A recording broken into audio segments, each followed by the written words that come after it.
India సర్కార్ 15 August నాటికి 30 లక్షల ఉద్యోగాలు భర్తీ మొదలు పెడతాం రాహుల్ గాంధీ. దేశవ్యాప్తంగా రైతులకు రుణమాఫీ, మహిళలకు ఏడాదికి 1 లక్ష, యువతకు ఏడాది పాటు ఉద్యోగ శిక్షణ, 1 లక్ష సాయం.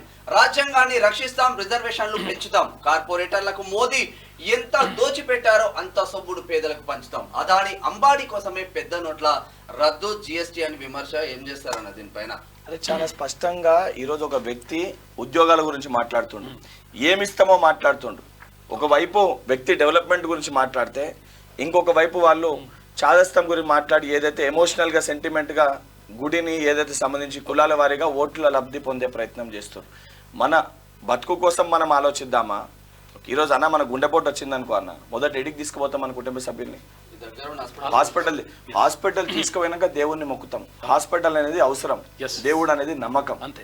ఈరోజు హాస్పిటల్లో మా తల్లో మా తండ్రో సర్జరీ మంచిగా కావాలని చెప్పని సర్జరీ అవుతుంటే దేవుణ్ణి మొక్కుతా. దేవుణ్ణి దేనికోసం మొక్కుతా? నా కుటుంబ బాగు కోసం మొక్కుతా. కానీ ఈరోజు నా కుటుంబ బాగు కోసం హాస్పిటల్ నిర్మించకుండా కేవలం దేవుణ్ణి చూపించి నీ కుటుంబం బాగుంటది దేవుణ్ణి మొక్కుకో అని చెప్పి నన్ను మోసం చేస్తారు. ఒక చదువుకున్న బిడ్డగా కోపం రాదా? రాహుల్ గాంధీ ఒక నిజంగా ఇటువంటి వ్యక్తి ప్రధానమంత్రి అయితే 5 సంవత్సరాలు 100% ఆయనకు అవకాశం వస్తుంది. తర్వాత ఈ పరిస్థితులు ఉంటాయి. జూన్ 4న కేంద్రంలో ఇండియా కూటమి సర్కార్ ఏర్పడబోతుందని కాంగ్రెస్ అగ్రనేత రాహుల్ గాంధీ అన్నారు. కేంద్రంలో మేము అధికారం చేపట్టగానే దేశంలోని రైతులందరికీ రుణమాఫీ చేసి పంటలకు మద్దతు ధర కల్పిస్తాం. పేద మహిళల ఖాతాల్లో ఏడాదికి 1 లక్ష రూపాయల చొప్పున జమ చేస్తాం. 15 ఆగస్టు నాటికి 30 లక్షల ప్రభుత్వ ఉద్యోగాల భర్తీకి ప్రక్రియను స్టార్ట్ చేస్తామని ప్రకటించారు. ప్రధానమంత్రి నరేంద్ర మోడీ, కేంద్ర హోంమంత్రి అమిత్ షా, ఆర్ఎస్ఎస్ వాళ్ళు కలిసి రాజ్యాంగాన్ని మార్చేసి రిజర్వేషన్లు ఎత్తేయాలని చూస్తున్నారని ఆయన మండిపడ్డారు.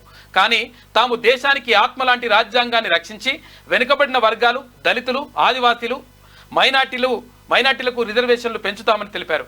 లోక్సభ ఎన్నికల ప్రచారంలో భాగంగా మెదక్ జిల్లా నర్సాపూర్ పట్టణంలో హైదరాబాద్ సరూర్ నగర్ స్టేడియంలో గురువారం నిర్వహించిన కాంగ్రెస్ జనజాతర సభల్లో రాహుల్ గాంధీ మాట్లాడారు. దేశంలో రాజ్యాంగ రచన కంటే ముందు అట్టడుగు వర్గాల ప్రజలకు ఎలాంటి హక్కులు లేవని అన్నారు.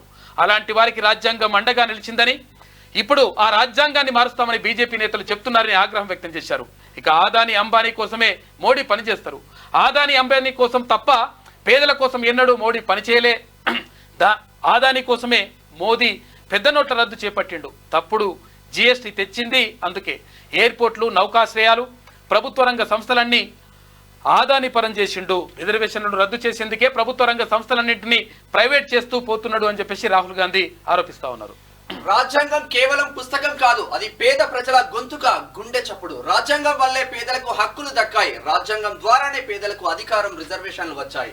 మేధావులు, మహామహులు ఏళ్ల తరబడి కృషి చేసి దేశానికి రాజ్యాంగాన్ని అందించారు. ఈ రాజ్యాంగం కోసం అంబేద్కర్, గాంధీ, నెహ్రూ లాంటి వారు తమ చెమటను, రక్తాన్ని దారిపోసారు. ప్రపంచంలో ఎవ్వరూ మన రాజ్యాంగాన్ని రద్దు చేయలేరు. రాజ్యాంగాన్ని కాపాడుకునేందుకు మేమంతా పోరాడుతామంటూ రాహుల్ గాంధీ చెప్పారు. అయితే అన్ని విషయాలు రాహుల్ గాంధీ చెప్పినటువంటి విషయాలు ఓకేనన్నా. కాకపోతే ఏంటంటే దీనిపైన కొంతమంది అడుగుతున్నారు, దేశవ్యాప్తంగా రైతులకు రుణమాఫీ చేయడం మంచిది, ఇది చాలా మంచి పరిణామం. కాకపోతే ఏంటంటే మహిళలకు ఏడాదికి 1 లక్ష రూపాయలు ఎట్లా చేస్తారు, అది సాధ్యమవుతుందా అట్లా అని చెప్పేసి. ఈరోజు దేశ సంపద అనేది మన ఆర్థిక వ్యవస్థ చాలా బలంగా ఉంది. ఇదంతా కూడా తీసుకొని ధనికులకు పెడుతుంది. ఓకే. సో ఉన్నదాని ప్రకారం అన్ని ఆలోచించి ఏ రకంగా బీపీఎల్ సంబంధించి ఎవరైతే అర్హులైన, ఓకే, అంటే వాళ్ళ లెక్క కదా పెట్టుడు అంటే అందరికీ కాకుండా ఎవరైతే అర్హులైన బిలో బీపీఎల్ కింద ఉన్న వాళ్ళకి 100% ప్రతి ఒక్కరికి కూడా అవసరం ఇది. ఎందుకంటే అందరినీ సమానంగా తీసుకురావడం అనేది 1 లక్ష రూపాయలు ఇవ్వడం సాధ్యమే అవుతుందా అని చెప్పేసి. ఎందుకు సాధ్యం కాదన్న? జన్ ధన్ ఖాతాలో 15 లక్షలు వేస్తామన్నాడు. వాళ్ళ లెక్క మనం జుమ్లా చెప్తలేము అని ఇవ్వలేదు. వాళ్ళ లెక్క మనం జుమ్లా చెప్తలేము, అంటే వాళ్ళ లెక్క మనం తప్పుడు మాటలు మాట్లాడతాం. మనం ఇచ్చేది చెప్తున్నాం, 100% ఇచ్చి తీరుతాం. ఓకే.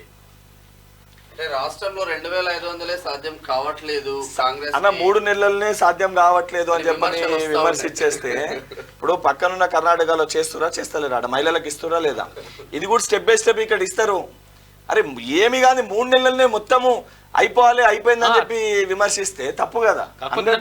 డబ్బులు అకౌంట్ లో వేయడం వల్ల ఆర్థిక పరిస్థితి దెబ్బతింటదని చెప్పి. ఆర్థిక పరిస్థితి దెబ్బతిన్నా ఇప్పుడున్న పరిస్థితుల్లో ఏదైతే వాళ్ళు పడుతున్న ఇబ్బందులు వారికి ఇమీడియట్ రిలీఫ్ ఇప్పించి వాళ్ళని ఫైనాన్షియల్ గా స్టేబుల్ చేసి ఆర్థికంగా ప్రతి కుటుంబాన్ని కూడా బలపరిచి స్వయంగా వాళ్ళ కాళ్ళపైన వాళ్ళు నిలిచిన వరకు ఈ సాయం అనేది అవసరం. అది చేస్తారు. కాబట్టి ఇనిషియల్ గా అప్పటి వరకు ఈ సపోర్ట్ అనేది వారికి అవసరం.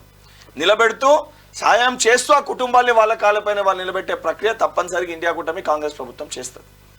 బీజేపీని బొందబెట్టాలి, ఓట్ల కోసం దేవుళ్లను వాడుకుంటున్నారు, దేవుడు కూడా బీజేపీ నేతలను క్షమించడు, రిజర్వేషన్ల రద్దుకు కుట్ర చేస్తున్నారు, రాజ్యాంగాన్ని కాపాడేందుకే రాహుల్ యుద్ధం, ఆయనకు తెలంగాణ సమాజం మద్దతు ఇవ్వాలని చెప్పేసి సీఎం రేవంత్ రెడ్డి అంటున్నాడు. ఇట్లా ఉంటే